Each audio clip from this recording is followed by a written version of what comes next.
Donc nous allons continuer maintenant avec le chapitre 10 au verset 24 à 29. Chapitre 10, versets 24 à 29. Le Pharaon appela Moïse et dit: Allez, servez l'Éternel. Vous ne laisserez sur place que votre petit et votre gros bétail. Voilà. Vous pouvez y aller tous, les hommes, les femmes, les enfants, mais laissez en Égypte votre bétail. Voilà, un nouveau compromis. C'est comme si le diable disait: bon, tu veux servir Dieu, d'accord, ta famille, bon, d'accord, parle à ta famille, mais tes affaires, laisse-les dans le monde. Le travail, c'est le travail. Le travail, ça appartient au monde, ça n'a rien à voir avec l'Église. Et les affaires, le magasin, enfin, je ne sais pas ce que vous faites comme travail, que ce soit un magasin ou un travail quelconque, ou dans une usine, ou dans un atelier, ou quoi que ce soit, ça n'a rien à voir avec la vie spirituelle. Donc, si vous êtes un éleveur, si vous avez des vaches, eh bien c'est pareil. Les vaches, ça n'a rien à voir avec la vie spirituelle. Or, selon l'Écriture sainte, dans le Nouveau Testament, quand on se donne au Seigneur, on se donne tout entier, sans réserve, et on donne tout ce qu'on est et tout ce qu'on a. Voilà. Alors, je cite Romains 12, versets 1 et 2. Je vous exhorte, frères, par les compassions de Dieu, à offrir vos corps, en sacrifice vivant, ce qui sera de votre part un culte raisonnable. Voilà, donc une offrande totale. Alors, si quelqu'un parmi nous ne s'est pas encore donné tout entier au Seigneur, c'est le moment de le faire. Et non seulement on se donne nous-mêmes tout entier, mais également tout ce que nous possédons, c'est-à-dire tous nos biens matériels, tout notre argent, même s'il n'y en a pas beaucoup, même si vous avez 100 € dans votre porte-monnaie, eh bien, les 100 €, on les donne au Seigneur. Qu'est-ce que ça veut dire, les donner au Seigneur? Ça veut dire, à partir de maintenant, ce n'est plus moi le propriétaire de ça, c'est toi le propriétaire. Et donc, tu en fais ce que tu veux, toi. Alors, bien sûr, il nous les laisse. Il nous laisse notre argent. Mais on n'est plus propriétaire, vous comprenez? On devient donc des gérants. Nous sommes, ceux qui ont fait ça, sont les gérants des biens que Dieu leur a confiés. Alors, il y a l'argent, il y a la maison, il y a le jardin, il y a la voiture, il y a, enfin bref, tout, je ne sais pas ce que vous avez, il y a tout ça. Nous sommes les gérants des biens de Dieu. Et notre corps tout entier appartient au Seigneur. Nos membres, nos bras, nos jambes, tous nos organes, nos yeux, nos oreilles, la bouche, enfin bref, tout appartient à Dieu. Et notre cerveau, évidemment, aussi. Donc, si c'est à Dieu, on ne peut pas en faire ce qu'on veut avec. Autrefois, notre corps nous appartenait, et donc on en faisait ce qu'on voulait. Alors, par exemple, avec mes mains, eh bien, on pouvait s'en servir pour voler dans un magasin, ou pour frapper quelqu'un. Vous voyez?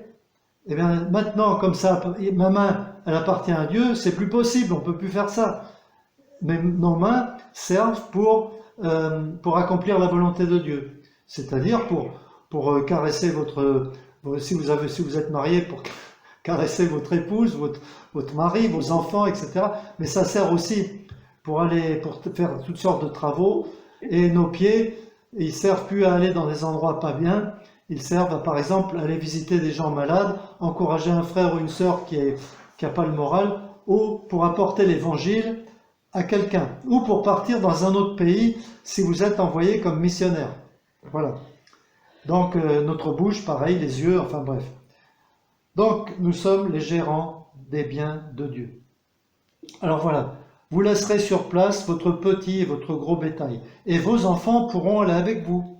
Moïse répondit: Tu mettras toi-même entre nos mains de quoi faire des sacrifices et les holocaustes que nous offrirons à l'Éternel. Nos troupeaux iront avec nous, et il n'en restera pas un sabot. Alors, il y a d'autres variantes dans les traductions, c'est il n'en restera pas un ongle. Un ongle d'une brebis ou d'une vache ou d'une chèvre. Pas un ongle. Donc rien, on ne laisse rien dans le monde. Zéro compromis. On s'est donné, soit on se donne au Seigneur tout entier, avec tout ce qu'on possède, soit on ne se donne pas du tout. Il faut choisir. Le Seigneur s'est donné entièrement. Et donc il attend de notre part un don total, sans compromis. Et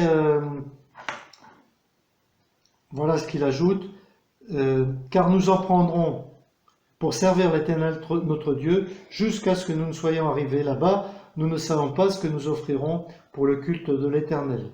Et verset 27, l'Éternel endurcit le cœur de Pharaon.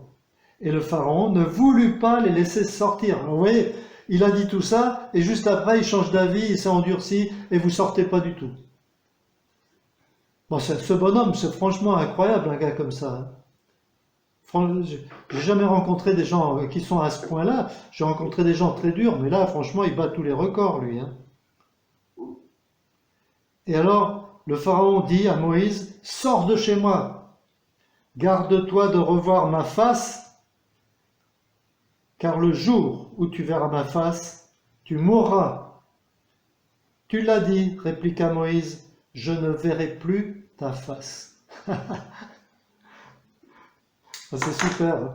Alors, donc, tout ça, tout ce dialogue aboutit à une séparation totale et définitive d'avec le Pharaon et d'avec le monde dont il est le roi.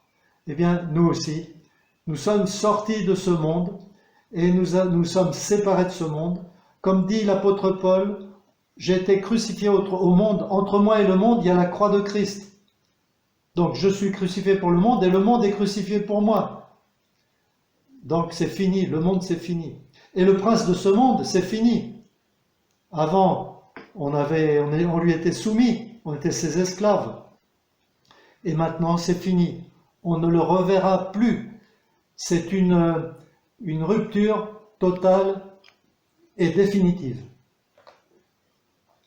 Alors, quel genre de compromis sommes-nous portés à faire?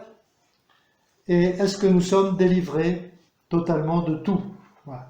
Alors, je vais donner quelques exemples. Peut-être vous vous sentirez concerné, ou peut-être pas, ça dépend. Voilà, mais quoi qu'il en soit, si jamais vous vous sentez concerné par une chose ou une autre, il faut savoir que la délivrance existe. Nous sommes délivrés en Christ. Alors, du péché, bon, alors, le diable est fort, hein, parce que, bien sûr, un chrétien ne vole pas dans les magasins, en principe, il ne trompe pas sa femme, il ne trompe pas son mari, mais parfois, on fait ce qu'on appelle des petits péchés. Alors, dans la Bible, est-ce qu'il y a des petits péchés? Non. Il y a seulement des péchés. Donc, mais le diable est capable de nous faire croire qu'il y a des petits péchés. C'est-à-dire, c'est pas grave. Vous savez, moi j'ai été, peut-être vous aussi, certains d'entre vous, j'ai été élevé dans l'Église catholique et j'ai été endoctriné depuis tout petit. Et donc, on m'a fait croire qu'il y avait des péchés très graves, qu'on appelle des péchés mortels, et il y a des péchés capitaux, et il y a aussi des péchés pas graves. On appelle ça des péchés véniels. Par exemple, véniels. Par exemple, la gourmandise, enfin, des trucs comme ça, vous voyez, des péchés, voilà, des petits péchés. Et ça, c'est pas grave. Donc, on peut les faire de temps en temps. Alors, il n'y a pas de petits péchés. Une mauvaise pensée, c'est un péché. Dans notre tête, il n'y a pas de témoin, il n'y a personne. On peut avoir une mauvaise pensée contre quelqu'un, par exemple une pensée de mépris, ou une pensée de convoitise, ou une pensée d'orgueil vis-à-vis de quelqu'un. Mais personne ne le voit, il n'y a pas de témoin. Voilà. Par contre, moi je le sais, ma conscience est témoin, mais Dieu aussi est témoin. Donc c'est un péché grave. Et c'est un péché qui attriste le Saint-Esprit. C'est un péché qui souille notre corps. Pourquoi le corps? Parce que le corps est le temple du Saint-Esprit. Et c'est un péché qui souille notre conscience. Et c'est un péché qui déshonore le Seigneur. Donc c'est grave. Un petit mensonge. Petit mensonge, c'est pas grave. C'était pour me sortir d'affaires. Là, j'avais un dialogue un peu compliqué avec quelqu'un. Et puis, une exagération. C'est quoi une exagération? C'est pas l'exacte vérité, vous voyez? Eh ben, en fait, c'est un mensonge. Donc, c'est un péché aussi. Donc, il n'y a pas de petit péché. Tu te balades dans la rue, tu vois, alors là, je parle pour les garçons. Tu vois une photo d'une femme, bon, en maillot de bain, tout ça, et voilà, puis on s'attarde dessus, et puis bon, on se met à imaginer toutes sortes de choses. Et bien là, il n'y a pas de témoin, personne ne le sait. Et on est même capable de faire ça en se baladant dans les rues à côté de notre épouse. Il faut le faire quand même. Hein. Eh bien, ça, c'est un péché grave aux yeux de Dieu. On déshonore le Seigneur, on attriste le Saint-Esprit et on se souille. Voilà, donc compromis avec le péché.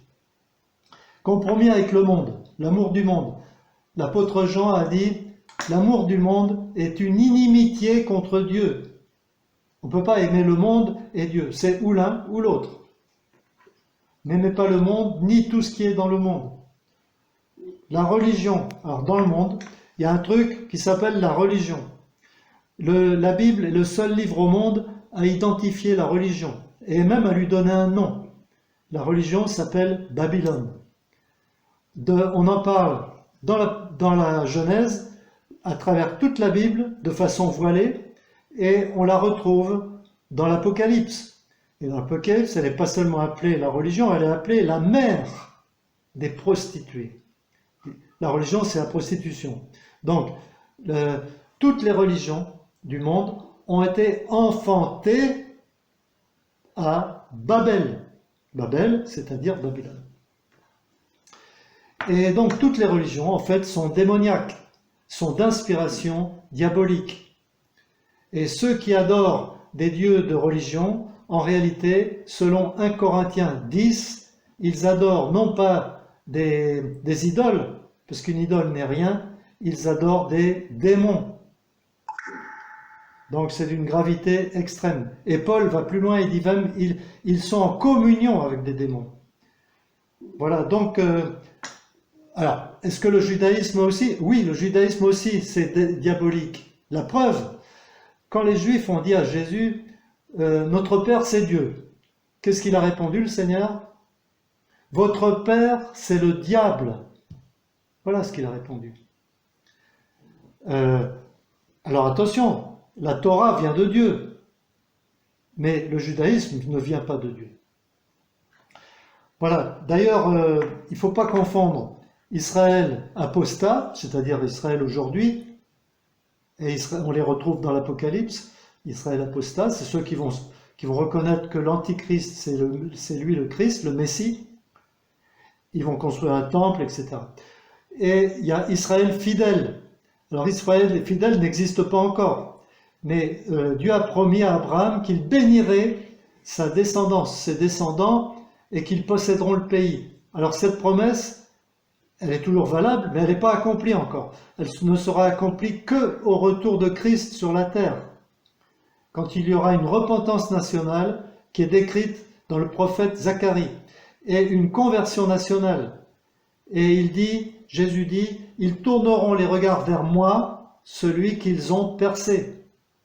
Voilà, ça c'est Israël fidèle. Alors, j'ai dit Israël apostat au niveau de la nation, hein, mais au niveau individuel, il y a évidemment des Juifs qui se convertissent, qui reconnaissent que Jésus est le Messie. Et il y en a beaucoup aujourd'hui. Sauf que on les appelle pas chrétiens, on les appelle messianiques, ce qui veut dire la même chose. Voilà, donc pas de compromis avec Babylone. Alors, on est exhorté à sortir de Babylone, et nous tous ici présents, nous en sommes sortis, évidemment. Mais on peut sortir de Babylone tout en emportant avec nous des concepts, des traditions babyloniennes. Et après, on fait partie d'une église, d'une assemblée chrétienne, et tout ça, tout en ayant conservé des traditions, des concepts et même du vocabulaire typiquement babylonien. Je ne vais pas les énumérer tout maintenant parce qu'il y en aurait pour trop longtemps. 2 ou 3. Énumérer 2 ou 3. Bon, je sais pas, 2 ou 3, c'est tout. Hein. Bon, par exemple, Oui, de croire que l'église est un bâtiment. Et l'expression « je vais à l'église », dimanche, je vais à l'église, ça c'est typiquement babylonien. ouais. Un homme qui dirige l'église, c'est typiquement babylonien. Ça n'existe pas dans l'écriture, vous pouvez chercher partout. Qu'est-ce qu'il y a encore? Il y a des tas de trucs comme ça, j'ai pas tout en tête, mais j'ai fait une liste, hein, si vous voulez, je vous la donnerai. D'accord. Dans le vocabulaire babylonien, ben là, il y a beaucoup de vocabulaire. Aussi, c'est du vocabulaire qui n'a de sens que religieux. On a pris les mots du Nouveau Testament, qui sont des termes du vocabulaire ordinaire, c'est-à-dire les gens dans la rue, ils parlaient comme ça. On appelle ça le grec koiné, c'est-à-dire le grec populaire, contrairement au grec classique. Mais comme les hommes sont religieux par nature, au cours de l'histoire, ils ont donné aux termes du Nouveau Testament un sens uniquement religieux. Je prends l'exemple de baptême, par exemple. Baptême, c'est pas dans la Bible. Dans la Bible, c'est immersion. Donc une immersion, c'est je prends un truc, je le mets dans l'eau. Tandis que baptême, attention, ça c'est uniquement religieux. Par exemple, conversion, par exemple, église. Église, c'est un terme religieux, uniquement religieux. Alors que dans la Bible, c'est juste une assemblée, une communauté, une congrégation, un rassemblement. Ça, c'est le terme biblique.